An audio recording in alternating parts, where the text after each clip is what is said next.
राधे राधे दोस्तों, जब युधिष्ठिर ने अपनी ही माता कुंती को दिया श्राप। लेकिन वीडियो में आगे बढ़ने से पहले एक छोटी सी रिक्वेस्ट है। अगर आपने ये चैनल अभी तक सब्सक्राइब नहीं किया है तो सबसे पहले सब्सक्राइब कर ले, ताकि सनातन धर्म से जुड़ी सारी जानकारियां आप तक सबसे पहले पहुंच सके। कमेंट्स बॉक्स में प्यार भरा राधे राधे लिखकर आपकी हाजिरी अवश्य दे। चलिए वीडियो करते हैं स्टार्ट। 18 दिनों तक चलने वाले युद्ध महाभारत में हर दिन कुछ न कुछ विशेष घटित हुआ, जो लोगों के लिए आज भी शिक्षा, संदेश और उपदेश की तरह है। इस युद्ध के अंत में युधिष्ठिर ने अपनी मां कुंती को श्राप दे दिया था। आइए बताते हैं पूरी कहानी। इतिहास के सबसे बड़े युद्ध महाभारत की कहानी तो आपने सुनी ही होगी। इसके तमाम पहलुओं, घटनाओं की छोटी छोटी कई कहानियां हैं।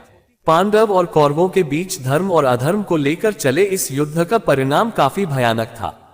भले ही इस युद्ध में पांडव जीत गए थे, लेकिन युद्ध के बाद उनकी दुनिया बदल चुकी थी।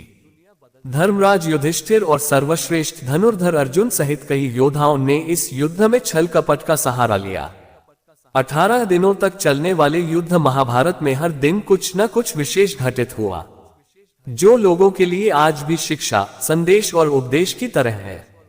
युद्ध के अंत में युधिष्ठिर ने अपनी मां कुंती को श्राप तक दे दिया था।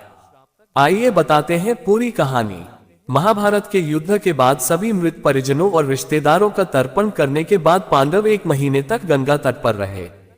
धर्मराज युधिष्ठिर को देखने और उन्हें सांत्वना देने के लिए कई महान ऋषि और संत के आने जाने का क्रम लगा हुआ था।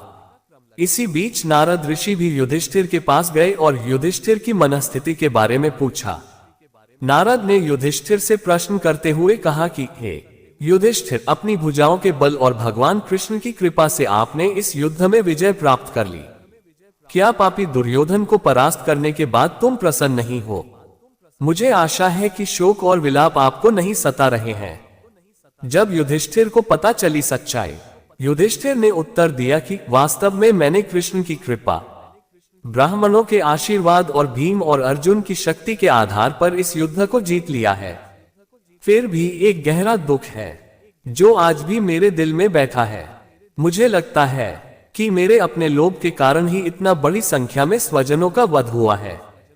पुत्र अभिमन्यु की मृत्यु पर द्रौपदी का विलाप देख मैं जीत को हार मानता हूं।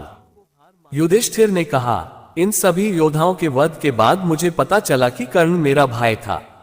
उनका जन्म सूर्य देव और मेरी मां कुंती के मिलन से हुआ था। उन्हें सारी दुनिया राधा का पुत्र मानती थी, लेकिन वास्तव में वह मेरी मां के सबसे बड़े पुत्र थे। मैंने अनजाने में उन्हें मार दिया। ये बात मुझे अंदर से खाई जा रही है। न तो अर्जुन और न ही भीम, न ही दोनों छोटे भाई जानते थे कि कर्ण हमारे सबसे बड़ा भाई है। तो मैं दुनिया को जीत सकता था। हालांकि कर्ण जानते थे कि हम उनके छोटे भाई हैं। उन्हें इस बात की जानकारी भगवान कृष्ण और मेरी मां ने दी थी। दुर्योधन के साथ उनके घनिष्ठ संबंधों के कारण वह हमारे पक्ष में नहीं आ सके। हालांकि उन्होंने हमारी जान नहीं लेने के लिए वचन दिया था। अगर मेरे पास अर्जुन और कर्ण दोनों होते तो मैं दुनिया को जीत सकता था। ये कहते हुए युधिष्ठिर भावुक हो गए और उनके आंसू बहने लगे। तभी उनकी मां कुंती आगे आई और अपने पुत्र से बोली, युधिष्ठिर, इस तरह से शोक मत करो। मैंने पहले कर्ण को आपके साथ उसके रिश्ते के बारे में बताने की कोशिश की थी। सूर्य देव ने भी उससे बात की। हालांकि अपनी घनिष्ठ मित्रता के कारण कर्ण ने दुर्योधन का साथ नहीं छोड़ा। मां कुंती को दिया श्राप। मां कुंती की सांत्वना की बातें सुनी तो युधिष्ठिर अपने क्रोध और शोक को शांत नहीं कर सके। धर्मराज युधिष्ठिर ने अपनी मां कुंती से कहा कि आपने इतनी बड़ी बात छिपाकर हमें अपने ज्येष्ठ भ्राता का हत्यारा बना दिया। युधिष्ठिर ने क्रोध में आकर अपनी मां कुंती के साथ समस्त नारी जाति को श्राप देते हुए कहा, मैं आज समस्त नारी जाति को श्राप देता हूं कि वे अब चाहकर भी कोई बात अपने हृदय में छिपाकर नहीं रख पाएंगी। महाभारत की ऐसी कई रोचक कहानियां हैं जो हम आपको बताते रहेंगे।